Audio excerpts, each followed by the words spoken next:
And how I always explain it is almost like a three-pillar approach. So we're looking from the classroom, we're looking from the collegiate level, and then we're looking at the professional level. And at each stage in an individual's life, we want to be there. Like we want to provide opportunities not only for growth, but advancement as well. So we love positioning people where they can be their best self. So some of that means that we're allowing opportunities for you to display your skill sets within an organizational structure such as this, where you can do presentations, workshops, etc. But the most important thing is having you be a participant, right? So being a participant means that you're attending meetings such as this, you're attending national conferences, et cetera, so you can get exposed to information that typically you wouldn't have exposure to otherwise, right? And then you get to see a lot of people that look like you, that's traveling a similar pathway, that may have dealt with similar situations, especially when you think about the corporate work structure. The other thing I love about BDPA is for those that are looking for career change, right? So you attend meetings like this and you have an opportunity to speak with and network with professionals that are already in the position that you're looking to go into, right? You can gain insights as to what it took them and what it takes today to achieve within that industry. What I would say is our pillar is our high school program. We love it. We spend 8+ months not only pouring into our high school students from a technology standpoint, but also from a financial standpoint, right? So we're teaching them how to invest. We're teaching them about the stock market. We're teaching them about bank accounts. But then we're also, of course, influencing them what they do with STEM, right? Focused on technology. So we're teaching them the skill sets needed to walk directly into a corporate environment to be successful, or to pursue their own thing, to be an entrepreneur, right? We're giving them the skills that will assist them with that. We're still within the Atlanta chapter, building out what our college engagement will be. We have a partnership with Georgia State. That I would say it's a smaller partnership, but it is reaping its rewards. But we're looking to expand that as the years go forward. Over the last couple of years, everything we've done has been virtual. We had conversations earlier this week in regards to, potentially having some additional in-person meetings, just depending on what's happening with the pandemic and the various variants that are propping up. But again, we love that you all have chosen to join us today. We have an amazing talk with us today. A talk scheduled for us today on trust. And as I look at the work that I do, moving from a technology department into an internal audit department, where many of the things I focus on deal with trust, trust of the organization, trust of our processes, trust that we're securing your information properly, right? So we have two panelists that are going to take us through their views of trust. So I'm highly, highly encouraged for that. If anything you hear today resonates or you feel like you can contribute, I encourage you to visit bdpa.org and see what it takes to become a member, right? We cannot do what we do without the support of our membership, right? So when you become a member, the funds that it takes you to become a member, that's poured back into the local organization as well as the national organization. And that's how we do things such as pay for Zoom. That's how we put on conferences. That's how we give scholarships to students. So again, I encourage you to visit bdpa.org and there's a membership link there. I highly, highly, highly recommend becoming a member, not only so you can be a volunteer, but also you can reap the rewards of what you get from your membership. So with that, we have two pretty significant sponsors with BDP Atlanta.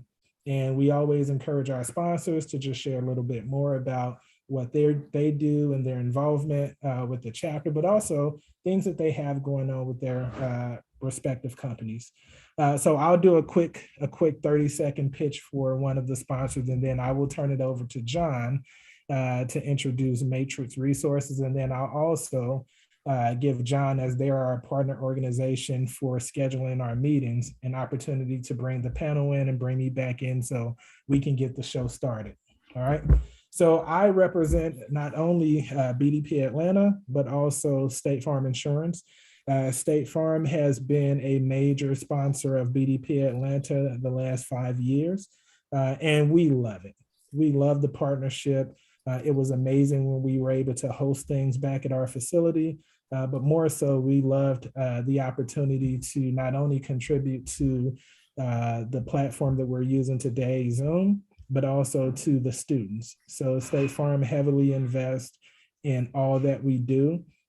If you go out to statefarm.com /careers, there are many opportunities within the organization, both from a technical and non-technical standpoint, that you can apply for. I personally have an internal audit position for a technology auditor that's listed out there currently. Looking for someone with technical chops that's not necessarily going to leverage that skill set in more of a tactical sense, but more of the knowledge sense, right? I need folks that can go out there and validate and ensure that we're doing things within our code bases to protect our organization, right? So I encourage you, go out there and take a look. If you see anything that interests you, definitely connect with me on LinkedIn and just let me know, and we can move forward from there. Even if it's not my particular position, I can definitely be a facilitator for additional conversations for you. And with that, I'd like to turn it over to John for Matrix Resources. Hey, thanks, Victor. Great to be with you again. It's been just a super fun year and a half working closely with you, and coming up with great, meaningful content for the monthly meetings. And I'm kind of reflecting back on this year. We've had some great sessions, some really good fireside chats. We had a series on help sessions for the job search, from reviewing your resume to your LinkedIn profile, the interview tips, the cloud transformation series. It was really a good session. This trust is everything, though. So, I mean, you got to have it, right? So I think this is just going to be a terrific discussion. Derek and Mike, awesome people. So I'm really excited about it. So Matrix, before we launch into that, we're 38 years in Atlanta. We're headquartered here in Atlanta. I run our Atlanta office and our Birmingham office. It's been a terrific back half of 2021 for us.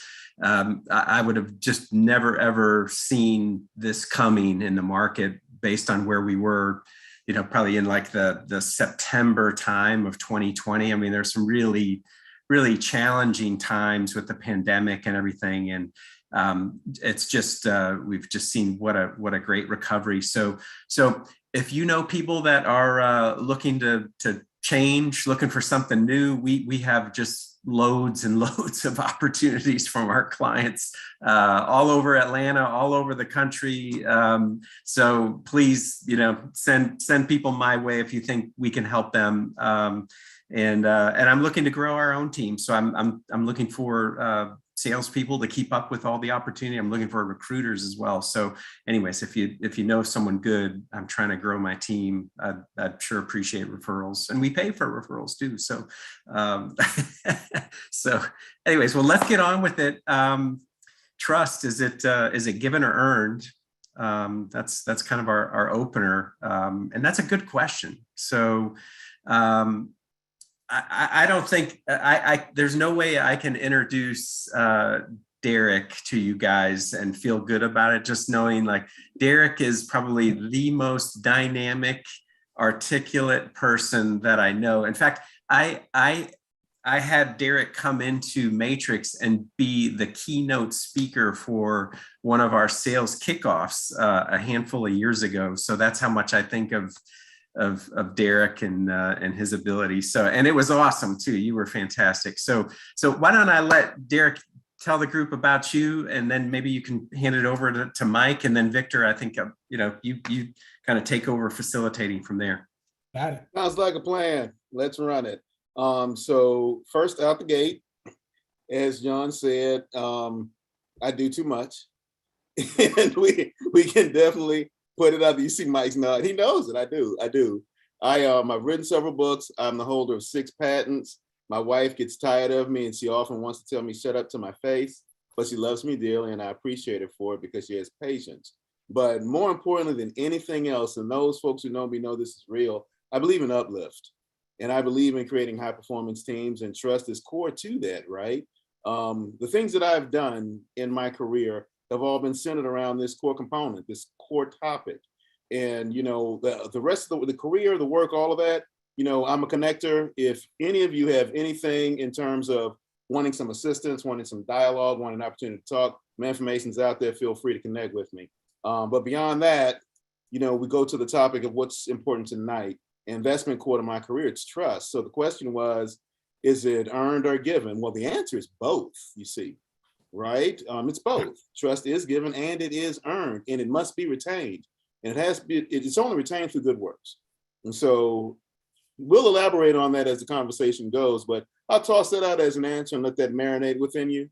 Be thinking on it. Some of the best teams you've worked with, I'm quite sure, trust has been endemic to how they operate. Trust is essential to success. Trust is how you achieve the objective. And trust is how you build family and create friends within any environment, whether it be corporate or private or home. They all matter, right? So think on that, and we'll continue the conversation. I'm going to pass the mic over to the mic over to my good friend Mike, because Mike does a lot of stuff too, in case you didn't know. Yeah, and you're the only one that does probably more than I do. I always think I work hard until I run into Derek.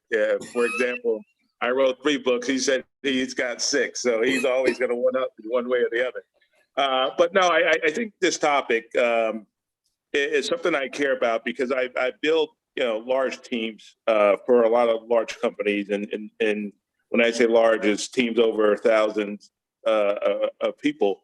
And the basis for all that is on trust. So I'm very interested in getting this conversation going because it's really something that I believe in. It's not just words. It's just, by actions and by, the trust and team development that I've built over the years. And still people that I work for or that work for me or worked on my team before, we still have relationships outside of those years where we worked on the same team. I was just talking to one yesterday from IBM that I just only met in January. He's going through the final stages of Cisco in Houston. So I really want to talk about this topic because it's very critical to you as a manager, but also as individuals on inside and outside of work. Awesome. And I do apologize because there was something that I meant to do that I didn't do. So first being, for those of you that looked at the flyer, you'll notice that we're missing one individual, Felicia Jones. She wasn't feeling well today. So we do want to send our prayers to her, just that she's in good health and good spirits as she recovers. So we want to do that. But one thing that's especially unique about this panel, right? Not only do you have folks that are very familiar with each other, but you have folks that are very, very intimately familiar with BDPA. So we have people that have played multiple roles within the organization from a local level as well as a national level. I would be remiss to say Derek Brown, past chapter president of Atlanta BDPA, that introduced me into BDPA. Good guy, good fella, great friend. But again, just continuing that give back into the organization. And then when you have Mike Williams, former national president of BDPA, I mean, what can you say? Again, these are folks that are pouring back into the organization. So not only from a professional standpoint, Mike has a resume that can compete with any executive out there in regards to the work that he's done and the impact that he's had, right? When I talk to others within the BDPA landscape and just the influence he's had on their life and the doors he's opened for them, I mean, it's amazing, right? Derek and I have become more like brothers in the past few years, right? I'll call him just to bounce random thoughts off of him, to either get it smacked down or to get the motivation to keep on driving it through, and that's the kind of environment that we have, within this organization. So again, when I open the mic up for you all to join into the conversation, feel free to do so.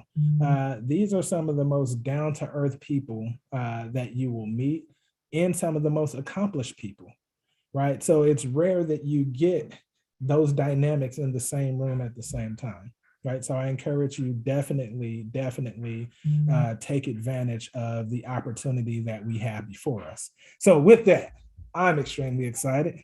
I almost want to geek out a little bit because I have two brothers on here with me that's going to talk about something that I'm extremely passionate about.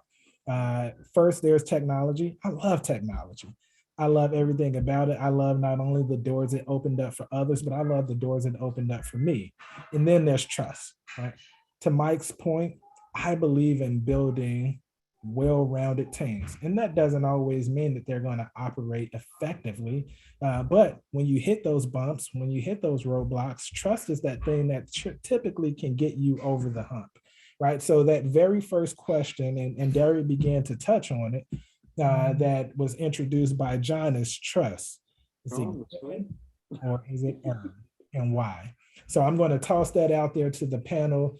So we'll get it started there. Again, please leverage the chat. If you hear something that you want us to double click on, definitely put some information in chat, and I will follow up with the panelists on any questions that you all have in chat. Given or earned, let's go with it. So who wants to touch it first? Yeah, I think Derek started it before when he spoke, so let him finish.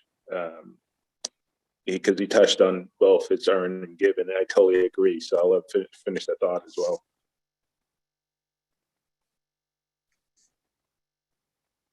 So Derek, you go ahead and finish the thought that you were starting with it being both. Yeah, you guys couldn't hear me, but I don't know if you noticed, my wife just poked her head in, and I was just trying to manage the conversation that was happening in the back of my head. Okay, so my bad on the interruption. You know how it goes, Vic. All right, so earned and given. So here's the deal, right? Over the course of my life and my career, you know, it's become quite clear. And all of you folks who have a career in any corporate environment fully realize this. High performance teams are built on only two foundational factors. Everything else hangs off of it. It's accountability and trust. They're intimately tied. You can take those two core structures and build everything else from that. Accountability and trust. We see that played out in this pandemic COVID environment, right? Because I've always been, and these two guys have known me for over a decade. I've always complained in some of the places where I've worked how, you know, I let my teams code from, you know, Waffle House. You know, well, Derek, you need to be able to see them at the desk. No, I don't, because the relationship is explicit and implied. If you don't have the code done by Friday, I'm going to fire you. And we can start the conversation from there, because even though I say it in a jovial manner, they get it. I'm being amicable, but it's real clear that the understanding is for real. You know, if you can't do the job, I got to hold you accountable. Other than that, you can get it done. Just get it done. And everything else hinges from that. It empowers the folks who are on teams to know that I trust them. I'm giving you $122,000 a year. I need you to be a full stack developer to the best of your degree. I went through your resume. I've given you my trust in the door. And now every week you and I are doing a sit down. I'm telling you to lean deep into discomfort about the things that challenge you. I'm telling you the door is shut, and you can tell me whatever you need to tell me. You can keep your stuff private as it may be, but I'm going to let you do the job that I hired you to do, and I'm not going to get in your way. I will delegate. I will partner. You tell me you need me to go kick that door down. Folks who know me know well, I've got big feet. I get that done because that's what you need to get the job done. And then that builds real dividends, right? Because they see that you have their back. And as the weeks and the months go by, the trust builds. It becomes a very intimate relationship between leader and the person who's doing the work on the ground. And when necessary, am I willing to step out front? Yes. Paying more dividends. That's given, that's earned. I've earned their trust and they've earned mine by delivering. Gets to the point over some time where when I go into mixed company, different leadership levels, where it's the corner or the side office, I'm advocating for my people because my people get it done. And as many of you know, over time, it comes review time. And here comes, you know, the folks that we don't necessarily like. Hey, buddy, the folks we don't necessarily like who want me to stretch my people out over the course of a bell curve. And I say within the organization, because I go from department to department and I see the behavior of people, and all of my people sit on the far right, you can trust that I'm going to advocate for them in that regard too. And again, that pays real dividends, given, earned. And if you don't hit the mark, I'm going to put you on the back half of the curve, because that's where you belong. Over the course of my career, this has paid dividends for me. Sometimes it's been difficult. I've been challenged. I've been pushed down because I'm very transparent. But at the end of the day, I feel I've served well. I feel I've done good by the people who worked for me. I've had people promoted past me more times than I can count. And I've fired people who have bought gifts from me. I always love saying it, because to this day, I'm still fascinated by the fact that I'm getting ready to walk you to the door and you're leaving a box on my desk. I don't know if I want to open it. But nevertheless, they felt that good about me, and we stayed connected after the fact. Let me do what I can to place you and help you, because the lesson is learned now, and you didn't do what was needed to stay here, but perhaps you can do that elsewhere. And I'm more than happy to help you get that done. That's how I operate. That to me is the core of trust, given and earned. Both ways, always. Mike? Yeah, I think it's interesting you start off with the word accountability, because I think that's a big one. And quite frankly, when I take over teams, that's one of the words I use quite often when I have my first meeting with a team, a new team. And what I basically tell them towards the end is, I'm gonna hold you accountable, but I want you to hold me accountable too. Now, it's always interesting because that's rare, because most leaders never say that. They always talk about holding someone else accountable, but they never request that their team members hold them accountable. And I say that all the time. And because I think it's important, because I always tell people, and how you build that trust is over time, because here's what, I tell people all the time. One of the things where you have a disadvantage and an advantage as a leader, you can actually fool your boss, you can fool the peers, but the one group of people that really know what you do, what work you do, is your team members. You can tell everybody how great you are and all that stuff, but they work with you every day. They see you in action. They know what decisions you make. They know what you said or didn't do. And you can never fool them. No matter how it looks on the external or looks upward, it's the team members are going to be the ones that really understand and know you best. And the whole thing is about doing what you say you're going to do. When you sit down and tell someone you're going to do something, do it. Even if you can't do it, tell them why. Right. And I think over time, that trust is built, because to the point that Derek said, it's given initially, because you're gonna have the trust automatic just based on your position. You get a position is what I call an assigned leader, because somehow you were assigned as this person's manager. No one asked them if they wanted Derek or Mike as their manager. You just walked in one day and they said, hey, you got a new manager. So you were assigned to that team or that leader. But at the same time, you have that assignment, so you get the respect and you get the trust just based on that. So that's where it's given. But the earned part is what Derek said. It's earned over time. It's earned over how they deliver, but also how you deliver as a leader. That's the piece we always forget. It's how we deliver as a leader and what we say, what we do, because that all matters. Because when your team's not communicating to you, good or bad, then they don't trust you. And you have to open it up where people can feel comfortable with expressing themselves. I mean, I've gotten cussed out. I've gotten called names, all kinds of things. But I never let that get in the way of my decision, because to the point Derek made, like, you don't have to like me. As long as you do work, I love you. I mean, at the end of the day, none of that matters. It's like you could be standing by my office talking about me. I walk past like I don't even hear you, because at the end of the day, it's about the work you do and the results. If you're doing the work, I don't care how you feel about me. It's all about what you actually do. And if you're doing that, you gain my trust. And then at the same time, if I'm telling you, hey, I'm going to promote you, I'm going to do this, going to do that, I'm going to make sure I follow up on my end. So over time, we both build that trust in each other. Even though it's given, the most important trust that you can have is the one that's earned. And that's both ways. And by the way, before you start, Vic, just so folks understand, that dude there, Mike, is a great leader. You know, despite the fact that some folk maybe talk about him outside his office, how do I know beyond knowing him? In my job several years back, my senior director came up to me and said, "Hey, do you know Mike Williams?" I said, "Yeah." He said, "Well, I thought I saw him connected to you on LinkedIn. He's a pretty heavy duty guy, right? He's dynamic." I said, "Yeah, why?" He said, "Well, my wife works for him over at Fiserv. That's how I know." See what I'm saying? And she was talking good about him. And a couple of miles away and around the corner, he's talking about Mike to me. Great leader, Mike Williams. Please believe that.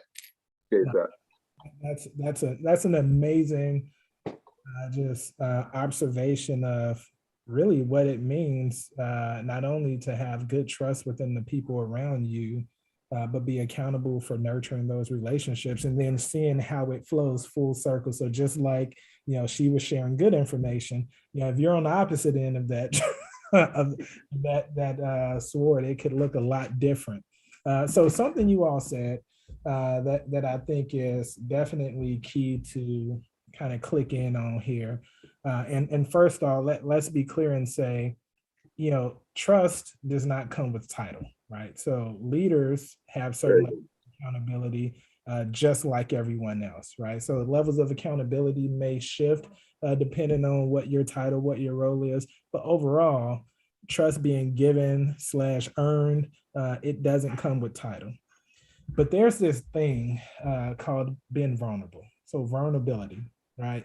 And if I'm accountable for a piece of work and I'm trusting you to do it, or if I'm accountable for a group of people, for a team, and I'm trusting someone else to be responsible and deliver that, like, how do you deal with the anxiety, the uncertainty, the realization that the outcome may not be what you wanted, but you're handing this over to another person to execute on it? Like, how do you deal with that, and how would you recommend others online that's on either side of that, the one given the trust or the one that's being entrusted?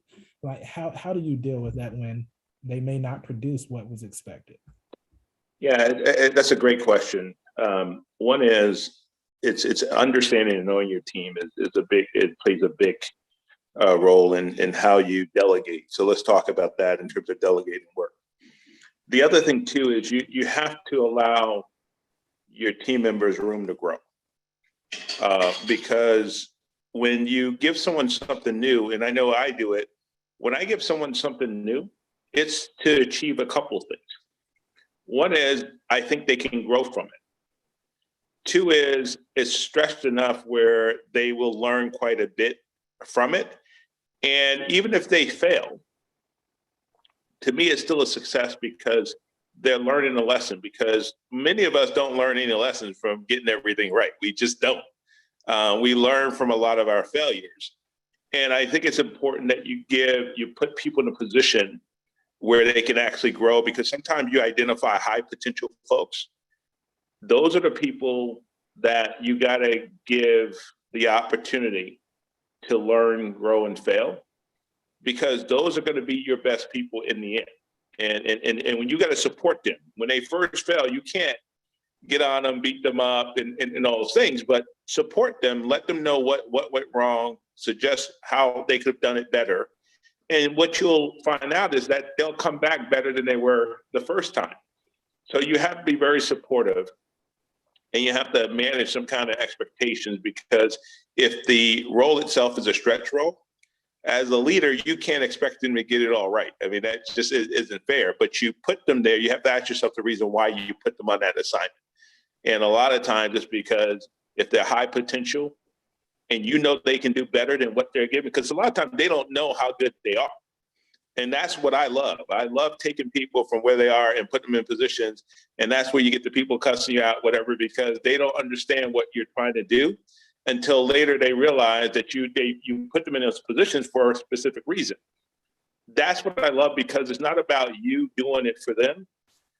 It's about them. We just talked about that trusting you and your judgment that you can actually put them in position to grow, whether or not they believe they can get there or not. So it's delegation is a big thing. And I think that's a huge piece to touch on, that high potential. And I had an individual that I actually had the opportunity to hire.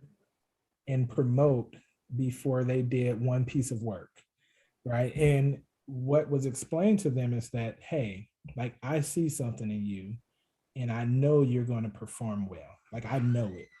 And maybe this is not traditional to how things are done in our space, but I have trust that by me investing in you this little bit, that you're going to outperform even what I thought my expectations were. And to this day, that individual is running circles around what I even would have thought they could do. Now, because it's just that initial trust, like it was blind trust. I didn't know them that well. I just had a feeling. I had a feeling and I wanted to act on it, but identifying that high potential, as you just stated, Mike, truly important. And we can't overreact and over rotate towards perceived failure, right? We can't allow that to tarnish like our willingness to invest in others. Derek, I don't know, do you have anything you want to add on to that? Yeah, I mean, essentially a couple of things, right? Core to what you just stated really is you zap someone based upon your years of experience, your intuition, your gut, because we hear a lot of talk about going with the gut, especially in politics, but we know it's best not to go from the gut when you imbibe ignorance. It's going with your gut works when you leverage the wisdom of the experience and the things that you've done. So you saw an individual, there was potential there. Something you read, something you saw. And what's real core is you zap them. There's this zapping versus sapping thing. I almost guarantee you 110% the conversation you had with that person bringing them in, put that spark of life and energy that came from your gut and embedded it in them. And that is why they're really running circles around people today. You gave them that extra charge. That's huge. But you doing that also goes back to what Mike was highlighting straight out the gate. So the question around vulnerability, right? How do we manage that? Well, we know even as leaders of self and leaders of people, you can only do the best you can within the parameters provided. That's it. But being a leader at all automatically implies vulnerability. And you got to manage that because you have to set expectations for yourself and those who you report to. So when you go back to how Mike was talking about, high potential people, I'm going to put them out there and I'm going to delegate appropriately. Well, you can tell even as Mike is saying it, when he's in the LT talking to the executives, there are things that he will say that they have to internalize. I've got a growth mindset. I believe in failing up. And I gave this to my team. They didn't hit the mark. But from a vector perspective, they're right. And I'm not going to take any crap. I'm not going to do that. I'm growing my people. I'm growing my team. And I'm vulnerable for that all day. But you won't catch me flat-footed. I can explain it, right? Those are from a trust perspective. Those are the hallmarks of a real leader. And bear in mind, always remember, leaders don't tell you they're leaders. They simply act. And it's the people who work for them, who do things with them, who partner with them that say he's the leader, that's the guy you've got to go to. And, when you listen to how Mike was talking about it, that's how that comes out. The folks he reports to are his peers. They see that, and those are the expectations. The people who work for him, they're friends to this day because that vulnerability was on the table. And what does that vulnerability get us? It gets us trust. You know that already. Folks see it, they know it, they internalize, and they act on it. And that is core to the whole thing. Yeah, and I think the one thing to that, the plus one to that is, I always say, all of us are people that know a lot, but we don't know everything.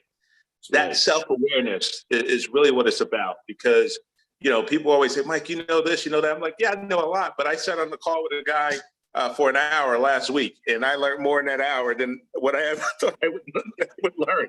But the self-awareness to recognize that you know enough, but you don't know everything, there's nothing wrong with that. Huge. Because you always got to be in a position where you're constantly growing. And when people recognize that, where you're not in a position where you're always on a call, you got the answers. I don't always have the answers. And to the point Derek was making is that vulnerability of recognizing, being self-aware enough to know that you don't have all the answers, that you can rely on your team, you can step back. Or when there's meetings without people from the outside, like a lot of vendors are always interesting. When they walk into a room with us, they never know, unless they've seen the org chart, they never know who, because they're always trying to figure out who's going to be the person they got to convince to make the sell. So when we walk in the room, they're always trying to figure out, because we never go in and say, well, Mike's the boss or this person's the boss. We just walk in the room and sit where we're going to sit and then they try to figure out who they need to convince. And it's always hard because then they start, well, who do you report to? And that's when they can't figure it out, because it goes to the point of, it doesn't matter. And I think Victor said this, the title doesn't bring trust. The title doesn't bring you power, none of that. It's like, you don't need a title to be a leader. And I wrote this in my book, and it's really about you as an individual and your core values. And that's what's going to take you, your integrity, your core values, no matter what title you are, where you sit in the organization, even if you're a janitor, those things are going to take you far. Absolutely. And one little tidbit to add to what Mike said, for those of you that got to encounter the vendor or the consultant, always do it the way he just said. Not only is it fun, but it's the right thing to do, because if the vendor can't sell you the sizzle or explain to you, no matter who's in the room, why they're the right people to get your dollars, then they shouldn't get your dollars. Just to make that clear. Yeah, Go I for it, Vic. have a lot of fun with those relationships. So We all have. the question that we received, so I'm going to go off script from the questions that we have. A question we received online, which I believe is a really good question. So I'm going to combine them.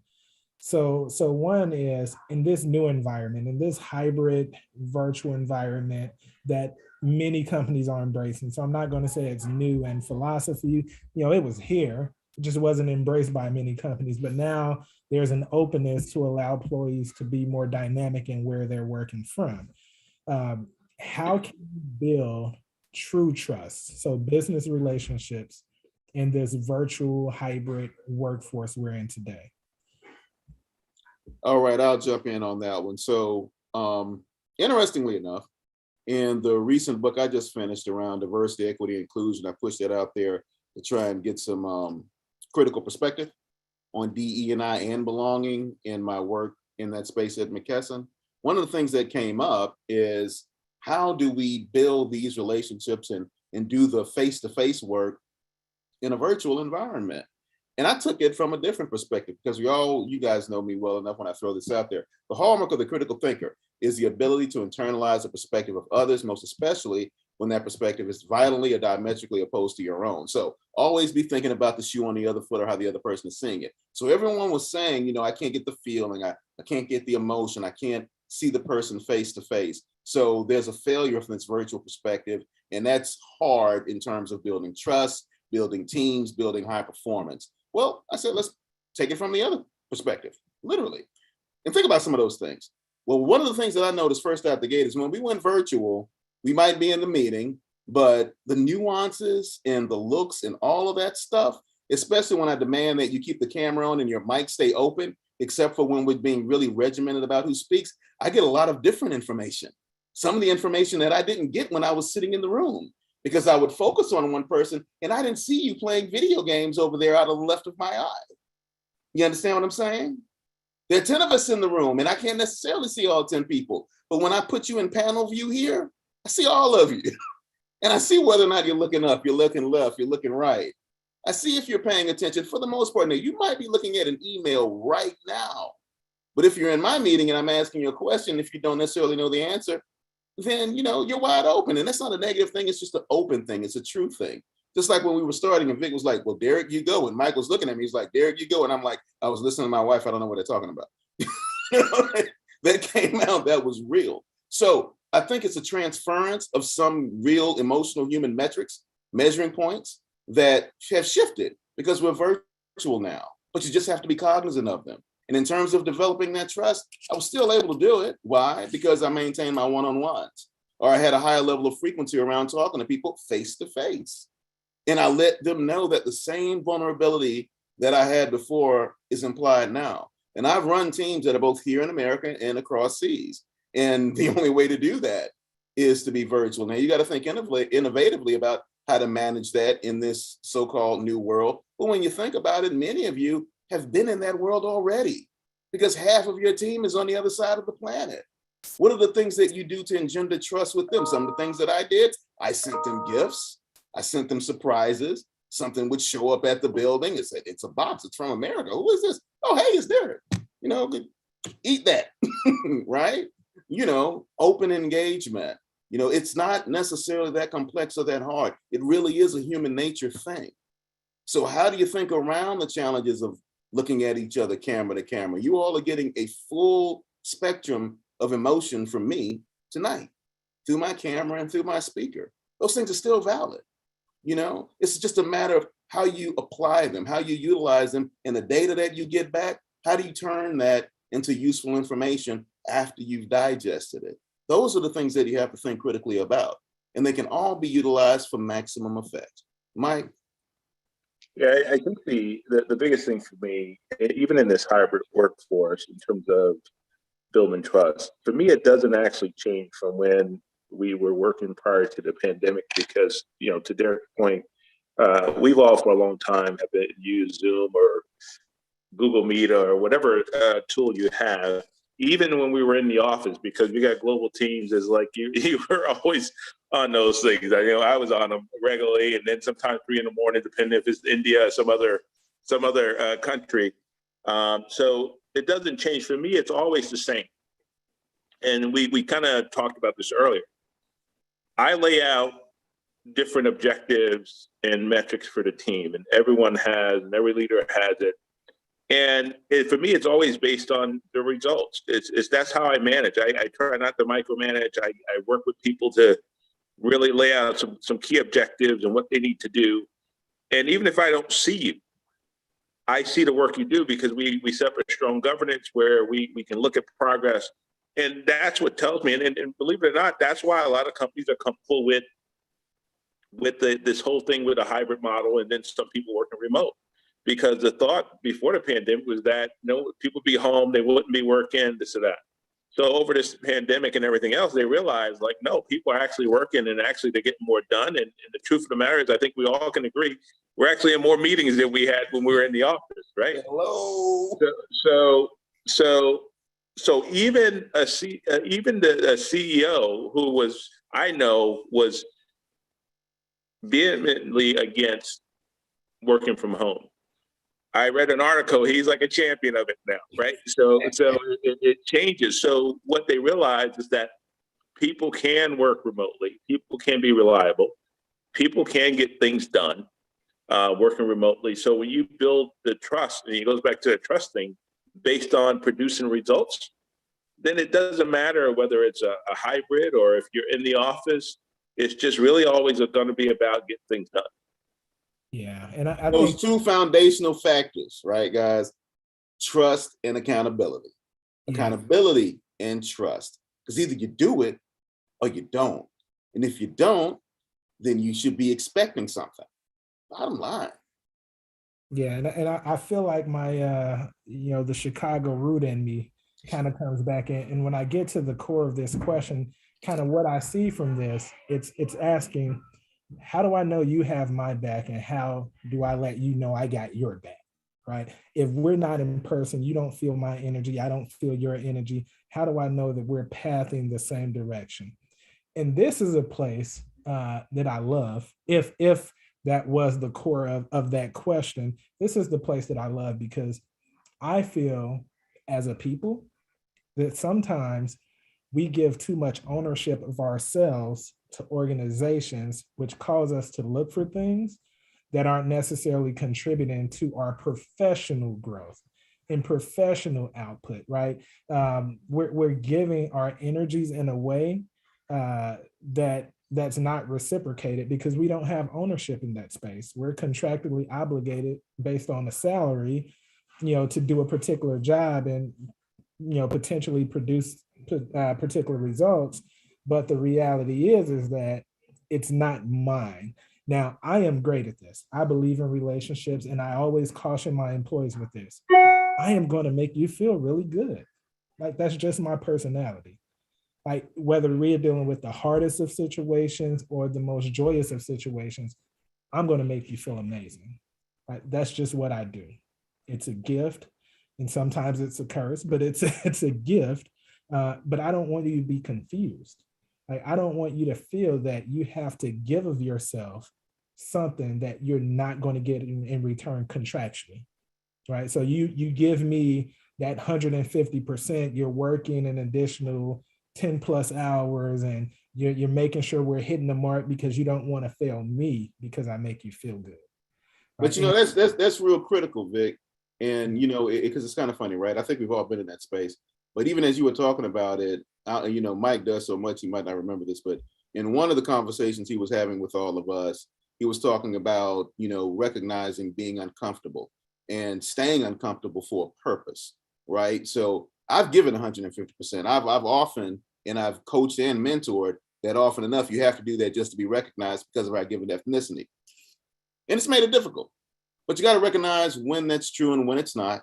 You have to give what you're willing to give to satisfy the requirement or meet the contractual obligation, but you also have to be true to yourself when you're uncomfortable and answer the call of being uncomfortable. Because Mike, how you said it, I get that was probably 6 years ago. I don't know, might have been in your first book, but you said stay uncomfortable so you can find your next opportunity. So if I'm in a space right now and I'm feeling uncomfortable about meeting the contractual obligation because I want Vic to look good, but it's making my life hell, then I gotta go.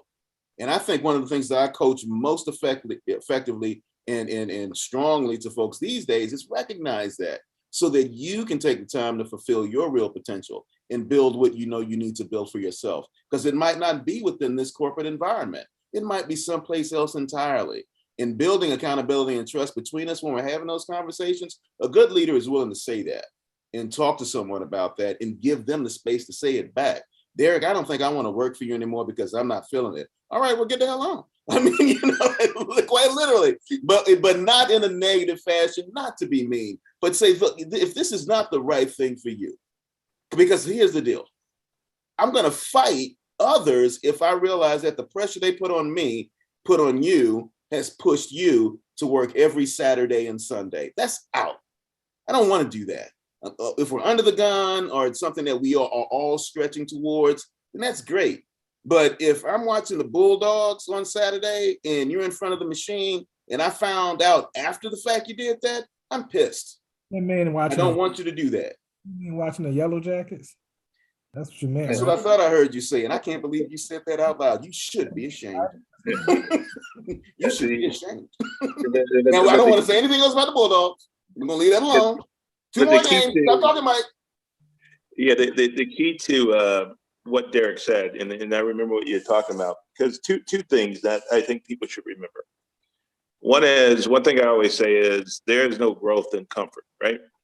Right. And then the other thing is, and what Derek was alluding to, I say, basically don't get comfortable, get challenged. Because that's really the key for all of us. If we kind of go back and look at where we are today and some of our roles and expanded responsibilities, we've gotten those because we've stepped up to take on additional responsibility, even though we weren't ready. We probably weren't ready, right? But we stepped up to the challenge and figured it all out. And those leaders gave us an opportunity to grow. They gave us an opportunity to fail along the way, but also learn lessons. So it's imperative that we do the same for the folks behind us. But like I said, there's no growth in comfort. I always tell people if there's a special assignment outside of what you do day to day, take it on. If there's something that you feel that's going to make you uncomfortable, but there's an opportunity that allows you to grow, take it on. Because the advantage factor is always the person that's going to do something extraordinary or out of the ordinary versus those people that just do what everyone else do, which makes you pretty much average. So you got to differentiate yourself from the other folks. And that's why I always say, don't get comfortable, get challenged, and then make sure you understand that there's no growth in comfort whatsoever. And I would say this is where we really build on creating a trust environment, right? So what each of us just gave the participants of this particular call are all strategies that you can leverage in building trust with those around you, right? So if I were to just break down the core of it, right? A, be vulnerable, be transparent, right? Be transparent in expectations, be transparent in your observation of what other people are delivering, and also state the obvious, right? There is no professional out there. No professional. I don't care if you're looking at corporate America, entrepreneurship, athletics, that think their company is paying them true value for their work. There's just no one out there. So for you to observe that and to just say it plainly, like it builds trust. So if you're a leader on the call, to do that with your people, it's important. It means something to them because you're observing them, right? And I think the other piece of this is that there's no one pathway to it, right? One of the questions that was submitted was, how do you replace water cooler talk, right? And sometimes you may ask yourself, is water cooler talk building trust, right? Or is it in somewhat building enemies, right? Who's not at the water cooler that happen to see you talking, and all of a sudden decisions are being made and folks don't feel like they were a part of that process. But in the positive scope of it, how do you replace those small moments where you just get to bump into someone and chat them up and maybe build a relationship that way, and that develops a trust within the scope of what we're talking about today? How do you replace that in this virtual environment? You want that one first, Mike? Yeah, I'll take that one. Yeah, so it's sort of the same, but it's in a virtual way. I should say it's in a digital way. So often in the office environment, what I do is I always walk around. Anyone who's ever worked on my team knows I'm always walking around. And I'm walking around, just check up on people, how they're doing. You find out about their wife and kids, find out about events that they actually have going on. Because you never want it to appear that every time you talk to someone and they come to your office, it's about work, or it's about that they're in trouble, or you're going to have a hard conversation. So you build a rapport with people by getting to know them. You get to know, when they had babies, or they're getting married, and all those different events in their life. And you do that by walking around and just stopping at their cube. So a lot of times as leaders, we don't even like to come out of our office. I'm pretty much known for going multiple floors down or up just to see how people are doing, regardless of what level. I think that's important when you build a rapport. When you're outside of the office, it's the same thing, except it's digital. You make a phone call, you do a ping. Hey, I'm checking up on you. I do that today, even for people in IBM, Signal, all the places I work. I still do that today. Hey, checking up on you. A lot of them still do it as well. Hey, how did your job go? I was talking about a guy named Greg yesterday. Earlier, I mentioned him on the call. I spoke to him yesterday about a role he's trying to get at a company called Cisco. And not the Cisco, but it's SYSCO. Yeah. And but that's how you continue that relationship, just doing check-ins, checking up on folks. Sometimes you'll think about something may happen and it cause you to think about someone. Give them a call, shoot them a text, say, hey, just checking up on you, how things going. And that's how you still build that rapport and have that connection with people, because people love that you're calling to check up on them, even when they're not even on your team anymore. Or if they're on your team, great. But if they're not on your team, it's even better, because you haven't forgotten them. And in some way, they've had some kind of impact in your life, when you built a rapport with them that you like to continue and they like to continue, because they're texting back or responding back. Clearly, they feel the same. But that's the way you can actually do it in this pandemic. I don't think it changes. It's just that you're going to use the digital landscape to do it. And that's critical. I sent a note over to a friend / mentor, about a month ago. Just said, hey, your name dropped in my spirit. Wanted to check on you, see how things are going. And she was like, that's why you IM me? I was like, yeah. She said, oh, that lets me know that it's real, right? The next day, a note came out about her retirement.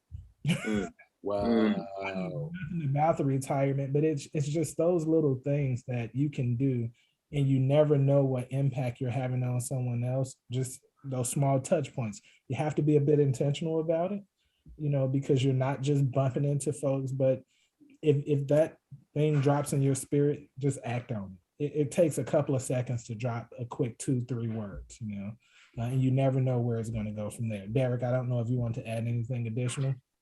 Yeah, I was just going to say, from a leadership perspective and whatnot, really pay attention to what Mike said, because you have to have a good sense of intentionality around that as a leader. You got to lean into discomfort. And, if you've already been doing it, then like you said, digital or in person, it really doesn't matter. You've borne that in, it's burnt in, you're exercising it.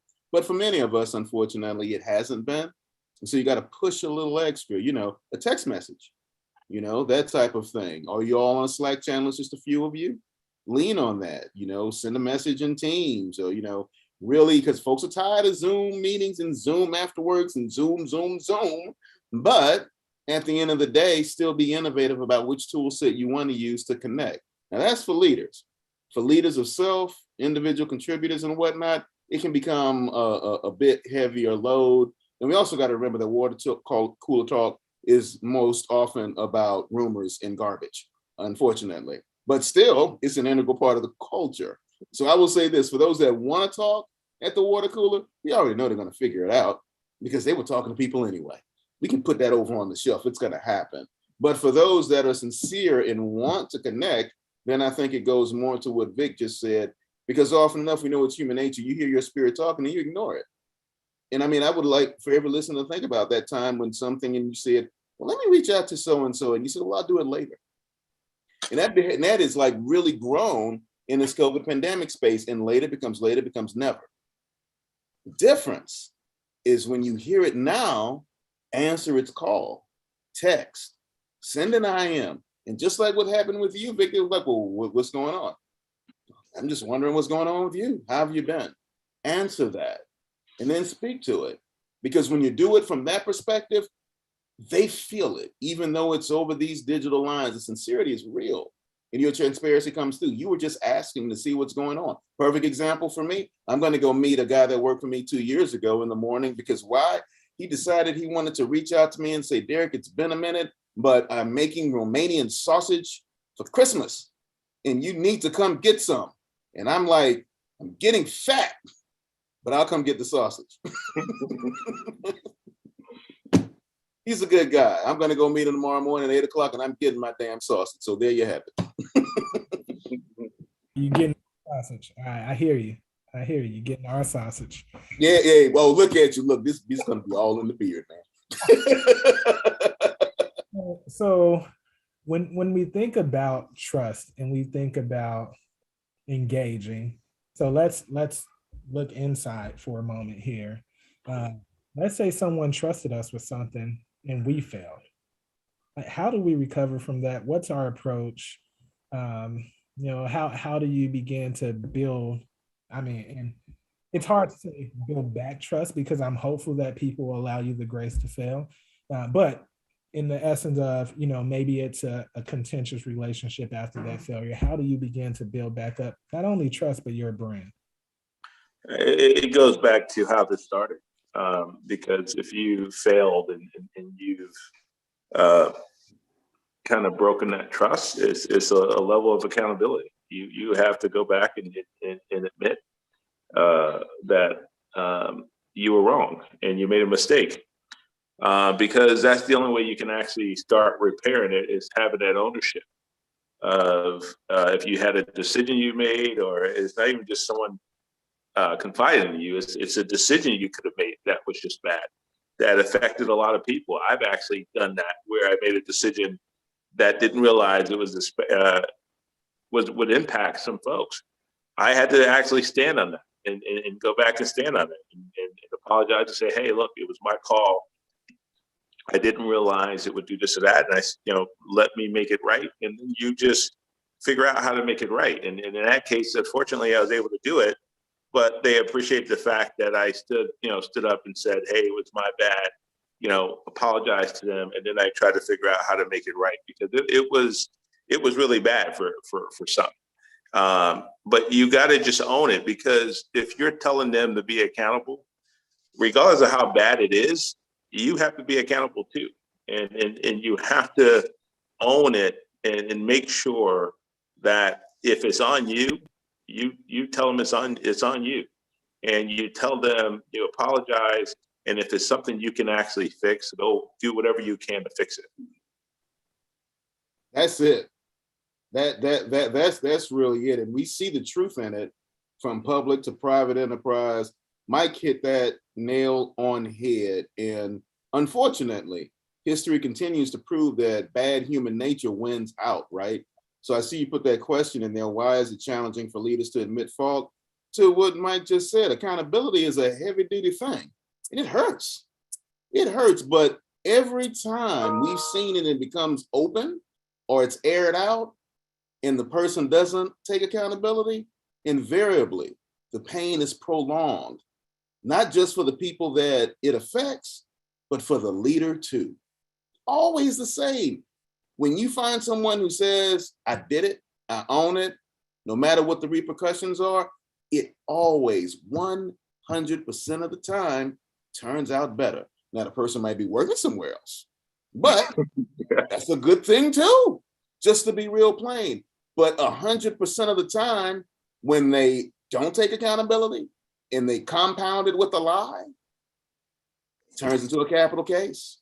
That's it. That's a critical thinker's lessons to be learned, internalized, and acted on always. Mitigating that and removing that hurt, that point, that broken trust goes back to that foundational strut. Just be accountable.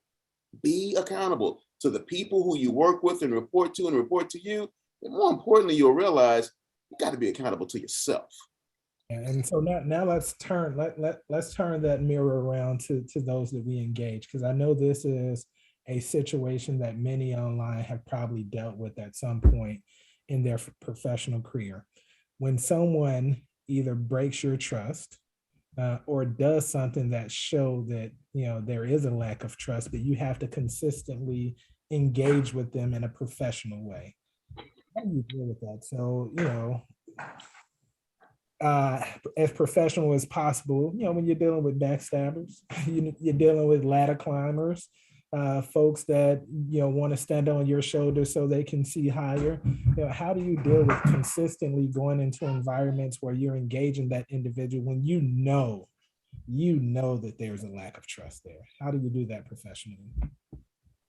Well, for me, you got to set the expectation appropriately. And again, I start from the point of being accountable to yourself. I've made that mistake and stayed in places too long, right? Because these things were happening and I'm figuring I can bear it out or wait it out. To be quite honest, in that situation, it goes right back to the message that Mike had given years ago. Leave, do something different, go someplace else.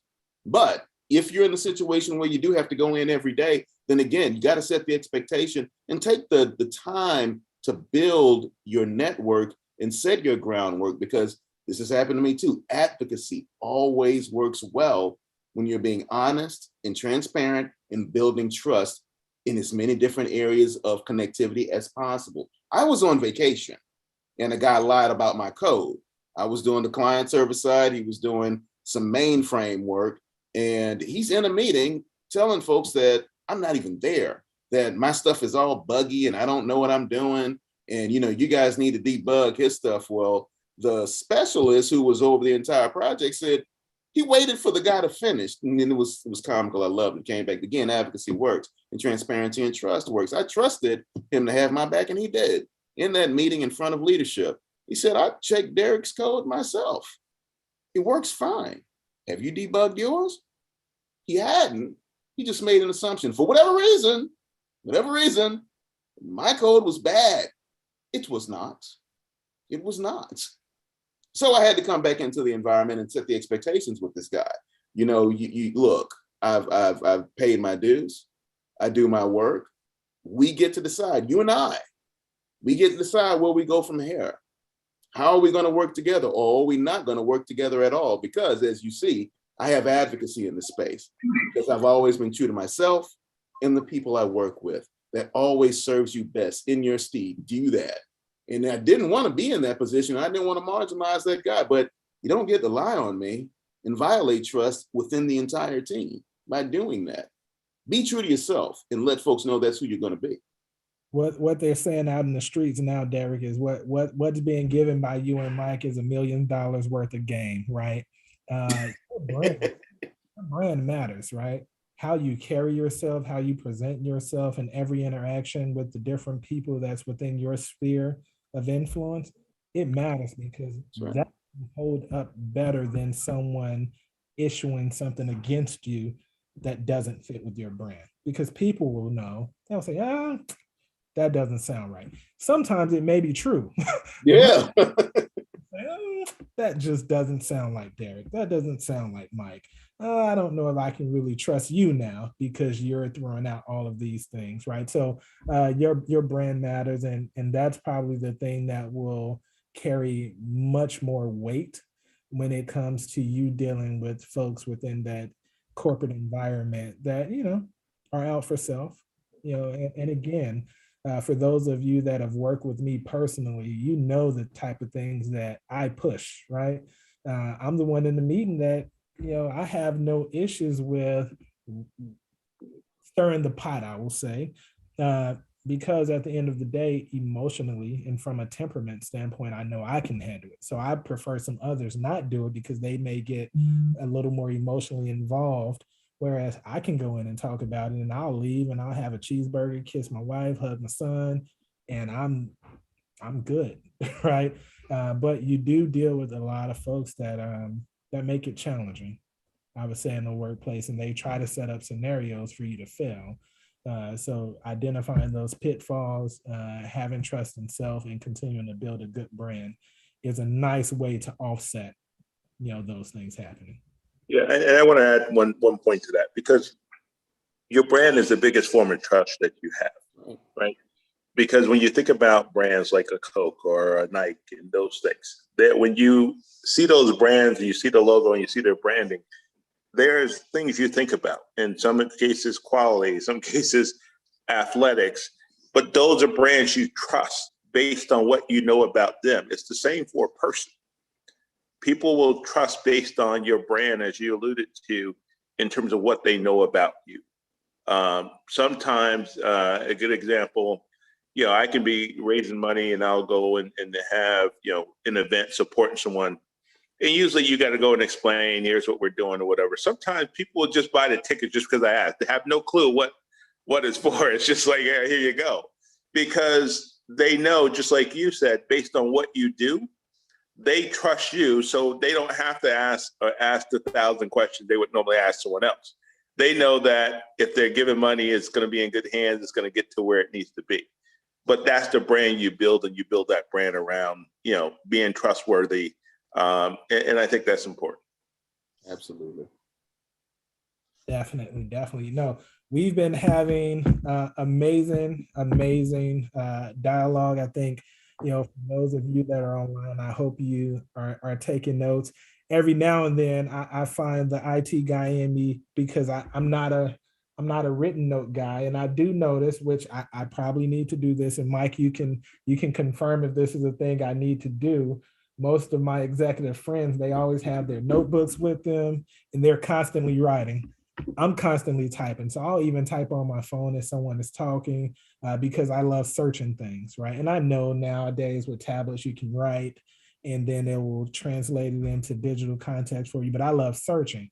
Whenever I write notes, it's hard for me to find it. But I hope those of you that are online, whatever medium you choose to take notes, that you do so. The meeting is being recorded, so you will have an opportunity to rewatch, but you are getting a lot of tips and tidbits, in regards to trust. And so at this point, I do want to hit the elephant in the room, right? So we are an African-American group, right? Are there things that we have to observe when it comes to trust, that maybe we've noticed some others don't? So I'll just toss it out in that way and let it kind of free flow, because I know that's always a challenge, and it's something we consistently face within corporate environments, and many times it's just swept under the rug. So Derek, I'll toss it to you first. Okay, let me catch it and answer it quite simply. Bias is real. It's a social construct that's embedded not only in the founding of the nation, but it's spread like a virus over hundreds of years in every social strata that we maintain. Now, with that being said, there have been components to this that have been real and evil in nature. And we'll leave that over there because we're not trying to have church or anything like that, right? I just want to set the tone so that we all acknowledge that these things are real, because back and forth within our particular ethnicity, right? And if in case anyone's asking, I say ethnicity because race isn't real. Racism is, we're all the same. Culture defines and divides us. That's how we get categorized. And because race is so inherent to our culture, we have to keep coming back to it. But for Black people in particular, within the corporate environment or any given environment, bias is real. And we see it in psychological tests. We see it in police engagement. We see it at work. When someone makes an assumption about you and you find yourself questioning, and you want to say, I don't know if it's that or if is it really that. Fortunately, past is proven it is that. For me, of course, I've been able to accumulate an amount of proof over the years, and I always like to share it in a form of humor, but I still share it as something that's real. So people understand that sometimes you really may be seeing a thing, but how do you act on it? Well, you have to be transparent and never go negative. Never go negative. If you do need to go negative and it's that egregious, then our culture and our laws have provided means. And we've seen that become a successful avenue as well. But just for you and your career growth, hold people to account. The foundational factors still apply. Accountability and trust. You develop it for yourself and you demand that others develop it within an engagement with you. So when I'm in a conversation and a senior vice president pulls me to the side and says, well, that's a big word you use. Can we not necessarily, use so many of those big words? And I'm wondering, well, why? I thought I said what I said. My mama raised me to have a big vocabulary. I got A's in my spelling test, right? I'm good. Well, no, you're talking way up there. And I'm wondering why. And an advocate for me, a mentor, another white person told me that the conversation that they had about me was I don't look the way I talk, that the words were coming out of my mouth and they were incongruent. And that was a perception issue. And it made it difficult for other leaders to accept me. And it might be cutting off certain opportunities for promotion and growth. Well, I just had to sit back because that's a hell of a thing. I don't know how to be anybody else but Derek. This is my brand. I'm trustworthy. I execute. I've built high performance teams. I've fixed. I've been the wrench. And I explain things the best way I know how. But I'm not only held accountable for it, but I'm pushed down for it. So all of that to say the things still persist. You just have to be a critical thinker and recognize them when they're real and hold people to account. You have to be able to go back and say, I'm not trying to make an HR thing. I just understand where are we? Transparent, real, accountable conversations. And in today's world, most especially, there's room for that. I won't go around telling folks of color that in a corporate environment it's Christmas because, us as a people, you say, I'm going to give you a gift. We want to take a whole tree. Just being honest. We don't need that. Well, we need you to be accountable and honest about what's what. Go into that corner office and have an honest conversation and no fear. No fear. Because again, if the situation becomes too uncomfortable after you've done that, be critical thinking. There is recourse. Whether it's you go downstairs and have a conversation with those good folks in that department, or like Mike was saying earlier, you're uncomfortable and time's up. Go somewhere else. You've got a skill set. And more than anything, trust your brand, trust you, be accountable to you, and hold your own sacred. That's what you have to do. It happens out there. And don't fake yourself out of it. It's real. Mike? Yeah, I think this is an important topic too, because I've actually seen it and even been through it slightly. What most people don't know, when I left a particular company, healthcare company, it was some of that going on, and I just wasn't happy. I actually left, and most people know I left, and actually I didn't have another job. I just took a break for like 2 years, like from 2017, 2019. That's when I had opened up like a grooming club, but I just took a break for like 2 years. And it was hard because, I wouldn't say it was hard. It was just the right thing to do because I had to pay 6 figures back to leave.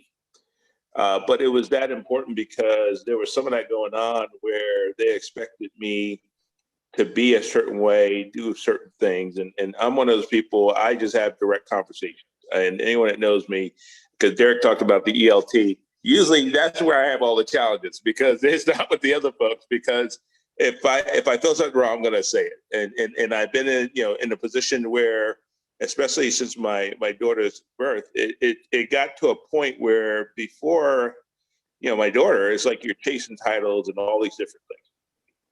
And after that, when you have kids, it's a whole different perspective. And I had my daughter when, after 40. So a lot changed for me. It wasn't the titles and all the other stuff wasn't important anymore.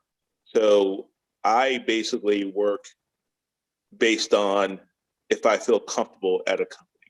If not, I'll get up and leave. It's just one of those things, and you go through it a lot. I've actually had someone, I went through a whole executive process, pretty much was the final person, and then I was told, "Oh, you're great, you're perfect for this job, but you don't have a college degree." And I'm like, "Yeah, we talked about that from the very start. That was like 7, 8 interviews ago." And I always have the same answer. You either want to hire a degree, or you want to hire someone that can do the job. I go, it's up to you. And it's interesting because they ended up hiring another person because they had a degree, and 3 months later they were calling me again, and I'm like, no, because at some point you got to know your worth, and I get it. Right. But I didn't get to where I am because I don't know what I'm doing, and that's the whole thing. And it goes on, but your integrity has to supplant any of that. And that's one thing I care about more than anything. It's like there's nothing that's gonna, make me put my integrity and values, no money, no anything, when it comes to that. And that's what's important, because you're gonna have the bias. And we have some bias. Let's be real. Let's look at the other elephant in the room. Some of that bias are people that look like us. So let's keep it real. Some of that bias is people that look like us that get in positions and they want to be the only one. I've seen that too. But you always got to carry your integrities and your value and be led by that. What you just stated at the end there, Mike, I was about to type it in. That could be an entire another meeting. That could be. I've experienced it. I know others have experienced it working at large corporations.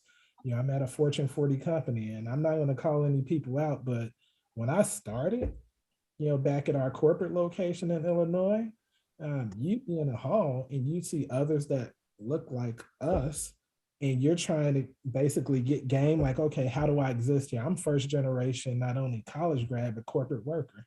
It was just a lot of things I didn't know. I didn't have exposure to. I didn't know how to navigate. And you look to these elder statesmen and say, hey, help me. And they look at you, and again, back to this trust factor, because they didn't know you and you hadn't proven yourself. It's like, hey, I can't touch you just yet because you may tarnish my brand, right? If you don't pan out to be something, I'm not going to be a part of that. And what's amazing about that, which is why I say this could be an entirely different meeting, is the moment you begin to perform well, now people come out the woodworks volunteering to be your mentor. It's like, I don't know if I want to ride with you in that way, right? So now that other people are taking interest, and you see that my performance is of such that I'm not as much of a risk. Now you want to jump on board, but hey, why didn't you do that beforehand? Because there are many people that falter and fail because they don't have the right guidance. So the reason they become a risk is because no one invested in them, right? So it's off-putting sometimes, and again, to Mike's point, it comes from us, right? Because we want to be the only diamond in the room, so everyone can point to us as a shining example. Not understanding that we need to open that door and pull others above us. Right? I'm slingshotting you above me. I don't want you to be at the same level or below me. Get way up there, right? And then pull others along, right? But no, this has been an amazing topic. Before I get closing thoughts from you, Derek, from you, Mike, I do want to just open it up for 30 seconds because I'm not going to hold it long. If there's someone online that has a question or a comment, feel free to jump in now and share. If not, I'm going to hop back over to Derek and Mike, and then I'll close us out. But this has been a tremendous topic.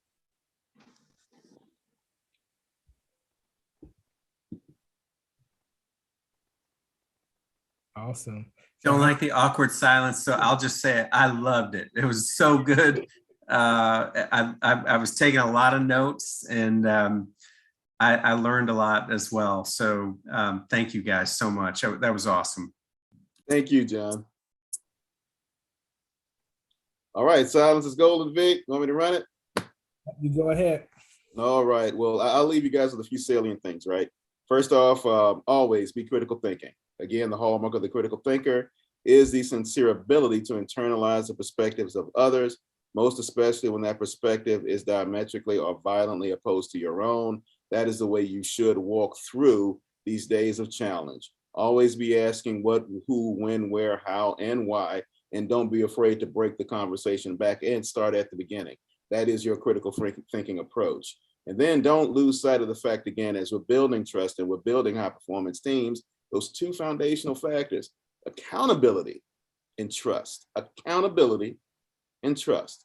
They feed each other through transparency. They build, they nurture, they grow. They grow you, and they grow the people with whom you interact. Never lose sight of those, and always be executing within that framework. And lastly, always be willing to do the very best you can within the parameters provided. And every once in a while, bust those parameters out and do some big stuff. That's it for me. Mike? Yeah, I think he said it all, but I would say these three things. One, trust who you are. Trust in your team. And then put trust in your core value system. If you don't have one, make sure you create one, because usually there's things that we value more than anything. Integrity is a big one for me. But that's, if you follow that, and accountability and all those things will come. But if you have integrity, if you trust and believe in yourself, and then if you trust and believe in the people that you actually work with, your team members, I mean, all three of those things will put you on the path to being successful in anything you actually do. I definitely appreciate Derek, Mike, you all joining us this evening. Again, keep Felicia in your prayers, that she may feel better soon. This conversation has warmed my heart. Again, coming from BDPA alumni such as yourself, it makes it even that much more special.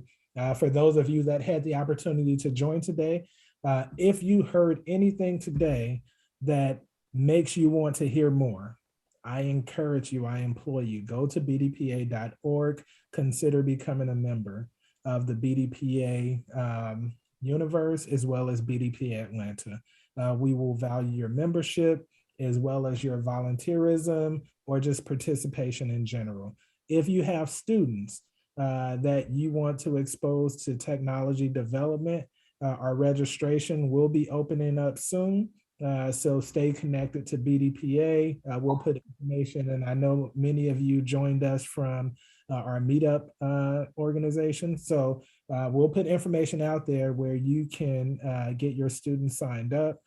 We love seeing growth in that space, so definitely encourage you to follow that.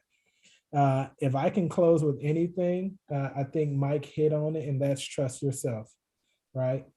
In life, many people will put many expectations on you. Know who you are, believe in who you are, and recognize that you're a jewel, no matter what environment you're in, no matter what anyone tells you, right? I think when you can hold true to that, many other things that come along the way, they're just noise, right? They're just noise. And so with that, again, appreciate everyone joining. Matrix, appreciate you all extremely for continuing to facilitate our sessions. State Farm, thank you for your financial contributions, facility contributions, scholarships, etc. We love it. Until the next meeting, have a great one. Thank you. All right, everyone. Happy holidays. Merry Christmas. Happy holidays. Merry Christmas, everyone. Happy holidays, everybody. Thank you. Happy holidays.